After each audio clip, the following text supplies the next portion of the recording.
Get ready for some Joker talk. And I'm not talking DC Comics, I'm talking Broncos football. But I am not alone. Andrew Mason here with me to talk about the new guy, Evan Engram, and Sean Payton finding his Joker. No joke. He finally has his Joker. Very After good. 2 years of searching, trying different things. Oh, could Greg Dulcich be the Joker? Could it maybe be Albert Okwuegbunam? Remember him? Pepperidge Farm remembers.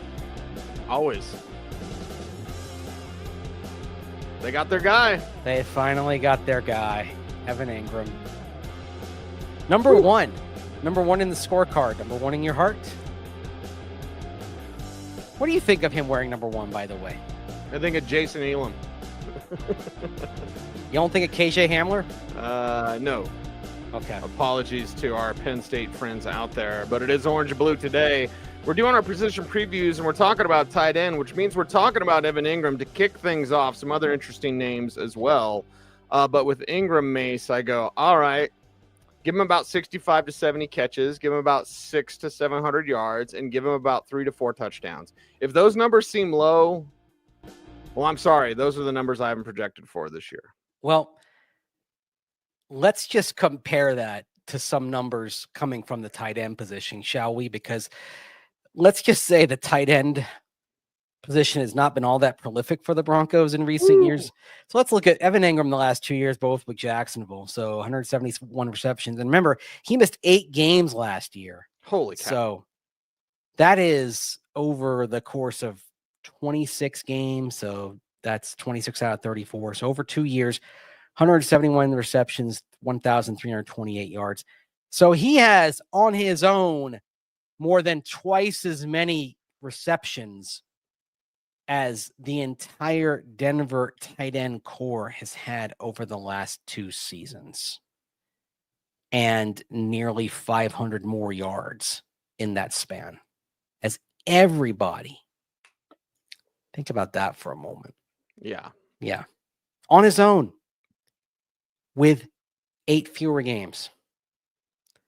The only area it comes up short is in touchdowns. But of course, I mean, there's some short yardage touchdowns as well. And of course, a guy like Nate Adkins, blocker, special teamer extraordinaire, Nate Adkins proved surprisingly effective last year at scoring touchdowns. He's got a nose for the end zone, that guy. Somehow. But now Evan Engram could have a bump in touchdowns. Honestly, of the numbers that I projected for Engram, in this, I have 69 as his number. Nice. I have 700 yards, and I have 4 touchdowns. Of the numbers that I just mentioned, Mace, the touchdowns are the ones I'm most nervous about. Yeah. He could have more this year. Oh, interesting, because I thought you were going to say there could be some vulturing going on. Well, maybe. Yeah, maybe, with Adkins there. Adkins and even Adam Troutman vulturing some touchdowns. What if Ingram's so good that he just keeps those looks, you know? Maybe. But the thing is, you get close to the goal line and you go for more heavy packages, then you naturally are going to see more traditional tight ends, because Evan Engram is not a traditional tight end. And so he is that joker, that piece that Sean Payton often speaks of, that interior pass catching target. He probably won't align himself in line very often, probably won't be asked to block very often. And thus, when the Broncos use a traditional inline tight end, probably don't expect Evan Engram to be that guy very often. I think it's probably fair to say, just because Evan Engram is here, don't expect Adam Troutman to have necessarily a lesser role in terms of how many snaps he plays. Adam Troutman's still going to try to quite a bit, I would expect, in this offense. Right. If anything, maybe Evan Engram takes some snaps from the wide receiver position a little bit. Mm-hmm. In terms of like, okay, who is he taking snaps from? Maybe he takes snaps from a third receiver more than he takes snaps from another tight end, in terms of, okay, you know, it's a zero sum. So it's not like he's just simply becoming a 12th man, as it were. Who's he taking reps from? He may take some reps from the tight end, like the tight end collective, but maybe he's taking more from the wide receiver position, as it were. Well, remember when Jimmy Graham was there and he lined up in the slot as Sean Payton's Joker? Yeah. Like, he was a guy that was like, all right, there's the Joker for you. Yeah. I knew you'd get that in there. Yeah. Evan Engram put it out on Twitter when he joined this team. But like, Jimmy Graham lined up in the slot, I think 80% of the time. And when he was franchise tagged, he was franchise tagged as a tight end. He's like, no, I'm a receiver. Yeah. So Engram, where is Engram lining up? Wherever they want him to. Yes. And that's why he'll be listed as a tight end, but you might as well just call him Joker. And that is something that Engram has embraced pretty much from the jump of getting here to Denver in March. That's a cool thing just to embrace.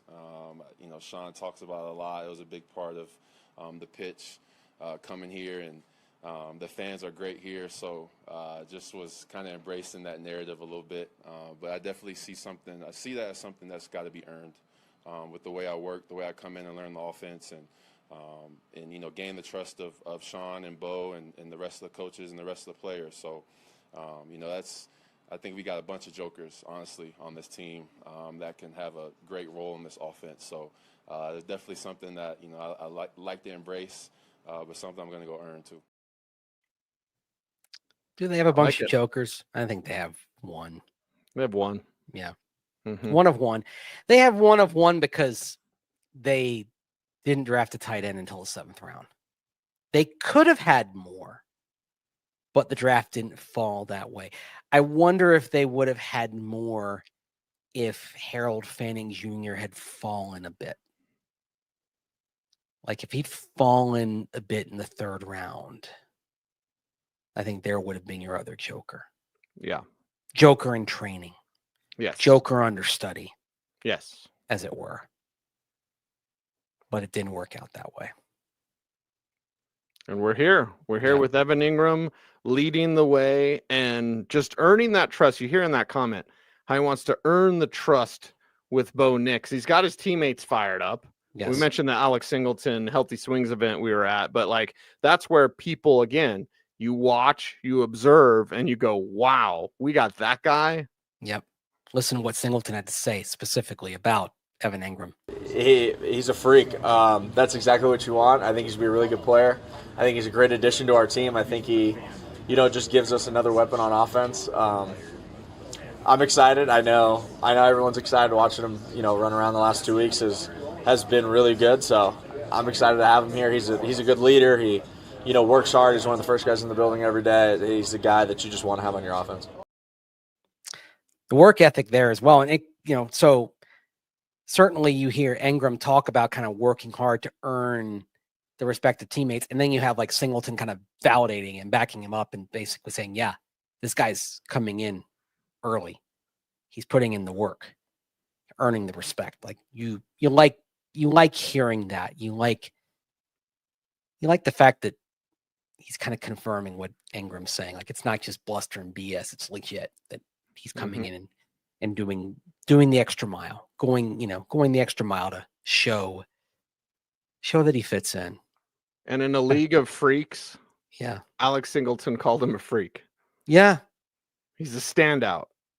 He's a standout athlete. Yeah, it's a league of elite athletes and you're called a freak. That's saying a lot. I'll take and that. that you're still called that in year 9. Mm-hmm.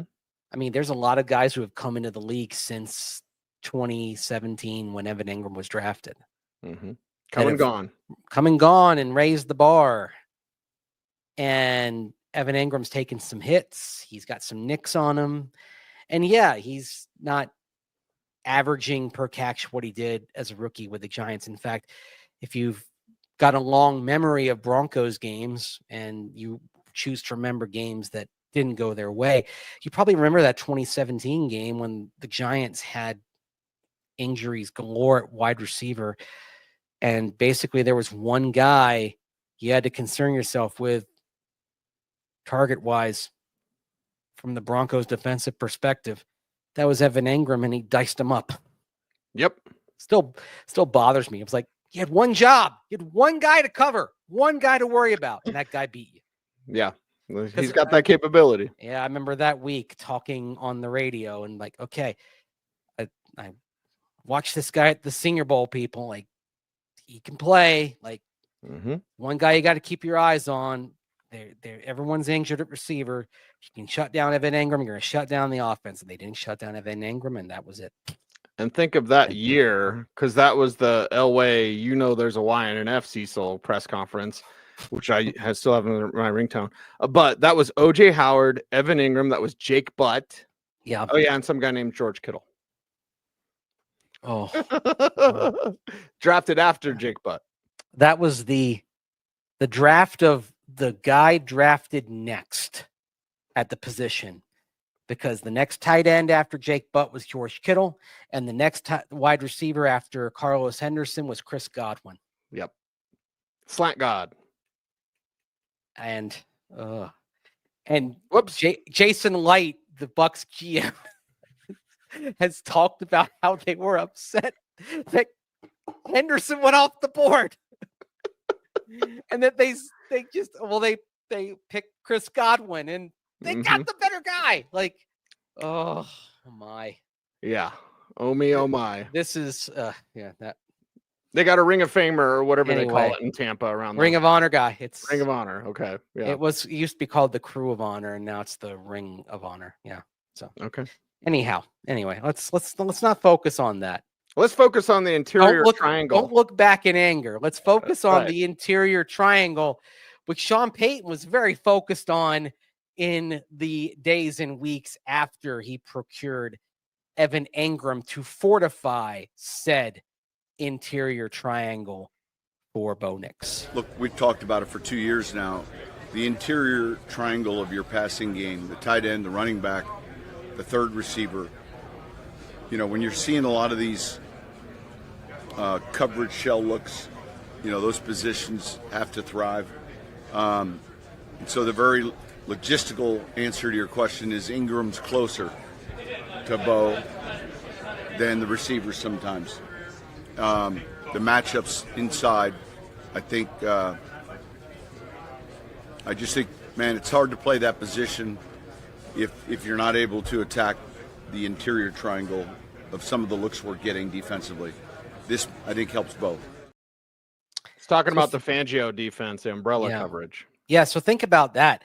Bo Nix, what he did last year, how far he came along, doing so despite, as Sean Payton saying, being in a situation where it's hard to play that position without having those weapons in the interior triangle. Yep.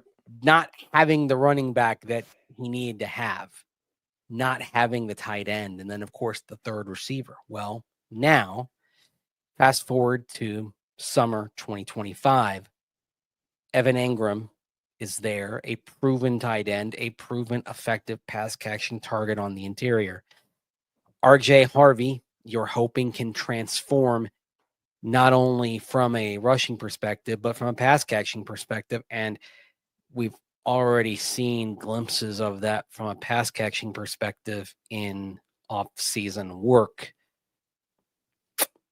on one of those wheel routes. Got to throw up my leg watching it that day in June.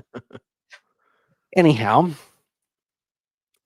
third receiver, I think, is to be determined. That's quite wide open. But you certainly see some dynamism in Marvin Mims Jr., perhaps. Certainly as they figure out more of how to use him, how to move him around, how to take advantage of the unique skill set that he has. Bit by bit, the plan comes together. And this is one reason why for Bo Nix, you don't really see a sophomore slump, perhaps because there's more weapon-wise to work with. And with a joker type of player like Evan Engram, now Sean Payton has something that is an essential part of the offenses that have worked for him. This player that the last couple of years he has been missing this piece that has been fairly indispensable to making his attacks operate. He tried. I mean, he tried to use the ingredients on hand. The chef comes into the kitchen and makes the best of the ingredients that are there. But ultimately, if you're trying to make chicken cacciatore and you've got only beef, there's only so much you can do to make that dish without the essential element. You have to try to make a different dish with what you have and do the best you can with that, but you can't make the dish that you really want. Now you can make the dish that you want because you have the ingredients. Evan Engram provides the necessary ingredients to do the dish that you actually wanted to make in the first place. The rare VeggieTales quote, "You're making me hungry." Yes. I just want to find someone that looks at me the way that Sean Payton looks at Adam Troutman. And I think Trout will be a coach someday. And, we want to put him in Sharpie, whatever. I mean, maybe not, but I don't see a Broncos 53 without Adam Troutman on the roster. Well, the thing you can say about Adam Troutman is he does everything reasonably well. Maybe he's not the best at any one specific aspect of the position in the position group, but he does everything pretty well. And he's intelligent. For new players coming to work under Sean Payton, he is a nice translator as far as explaining how and why Sean Payton does things. Coming to work for Sean Payton as a draft pick back in 2020, and then Payton acquires him in Denver in 2023, a draft day trade. Like, he gets Sean Payton's method probably better than almost anybody in that locker room. Oh, yeah. And he's there to help share it with the young players. Yes. Like, if you've got a question of why is Sean doing this, the guy who can answer that question the best and provide reassurance is Trout. Mm-hmm. And the other thing about him is he probably understands how everything works conceptually better than almost anybody on the team as well. Like, and that helps also kind of as a front-facing member of the team, being able to kind of be one of the spokespeople. Like him and Mike McGlinchey are excellent at that. Like they're stand-up guys when the team loses as well, as far as, just being able to answer questions as well. I mean, I'll say this, I'll reveal this. Adam Troutman was my winner for my vote last year for the Darren Williams Good Guy Award, as far as, someone who, talked to them, cooperation media and all that. Like he's tremendous at that. I mean, there were a lot of guys I could have voted for. I voted specifically for him. And I believe I voted for McGlinchey. Yeah. I mean, you couldn't go wrong with about 7 or 8 guys. And, but like, he's one of them. He's one of those guys as well. And that is something you need on a team is, people who are going to, who will step forward after a game when it's gone poorly and answer some tough and pointed questions and do so with class and dignity and patience. Mm-hmm. So, yeah, but could Adam Troutman be a coach? Absolutely. If that's what he wants to do someday, yes, he could not only a tight end coach, I think he could be a head coach someday. Like, I think he's got that personality, intelligence, skill set. Happened for Dan Campbell. Yes. We remember when he played as a tight end. Yeah. a different type. Like Dan Campbell's like more the guy of the headbutting type. Trout's definitely a more cerebral type. Yes. But I think has the skill set to someday be a heck of a head coach if he wanted to do that. So, yep. And I think Sharpie guy for Trout. I think Sharpie guy for Adkins too. Oh, yeah. One of those classic do everything, outstanding H-back, special teams, H-back, fullback. Yep. One of those glue guys. Absolutely indispensable. He's made himself into an indispensable player. They're both Sharpie guys, and I would say, unfortunately, because I know he's one of your favorites, Cease, and a good guy.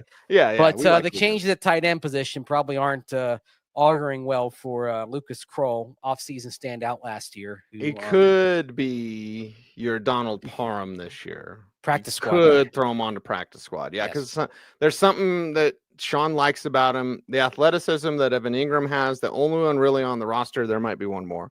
But the one that we should talk about first is Lucas Kroll to kind of match that. Troutman and Adkins are different type of tight ends. Yeah. Engram and Kroll are similar, with Kroll, of course, way behind in terms of production, all that. And last year when we were watching the wild card game and we saw Lucas not know where to line up, you know, you get only so many chances. And that's a concern because Kroll did have chances last year. Yes. Yep. And that he was still struggling with things like that. Because we know, like back in training camp, there were issues like as far as like getting lined up in the right spot, that he still had those issues in the playoffs like that.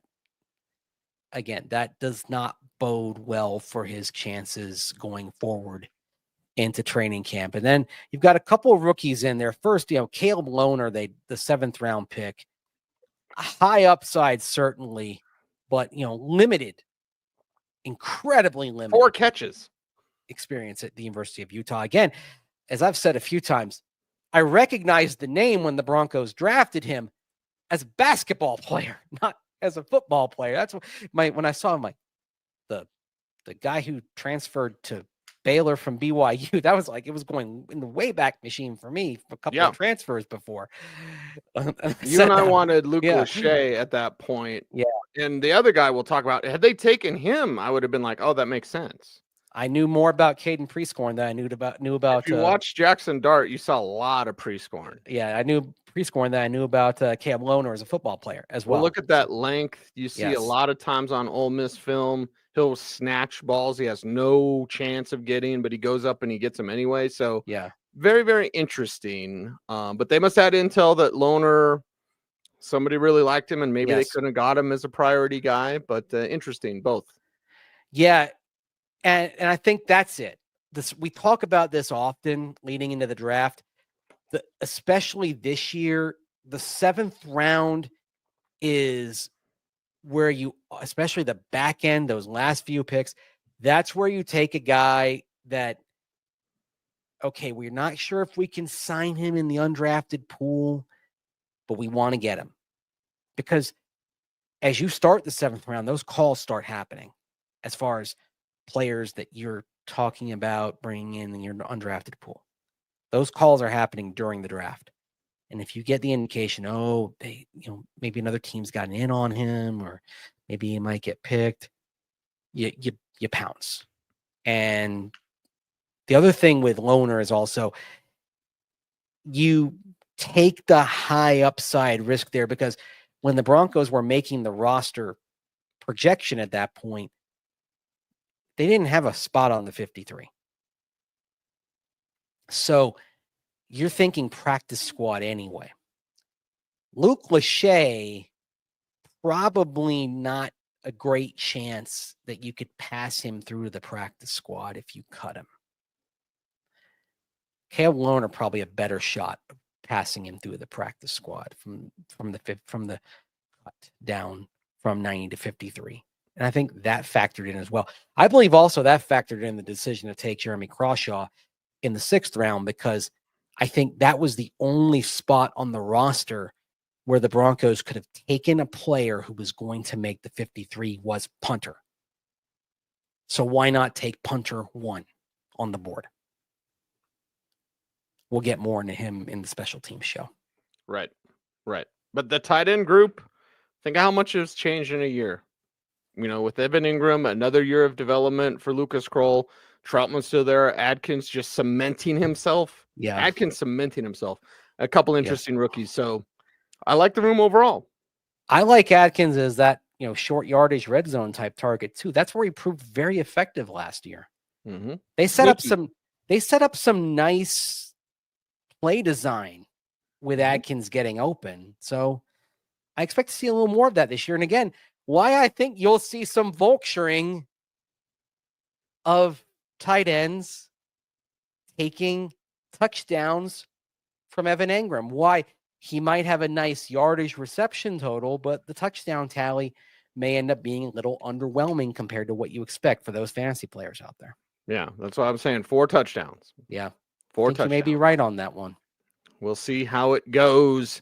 We'll see how our YouTube numbers go for this show and all of our shows on our Denver Sports channel. Mace, how can folks help us out? Like, Comment, share, subscribe, hit that notification bell. so that you Never miss a vid. vid. That's right. He's Andrew Mason. You follow him on all the socials at Mace Denver. I'm at Cecil Lammey saying OBT's BFD. Thanks for watching. Stay tuned and stay frosty.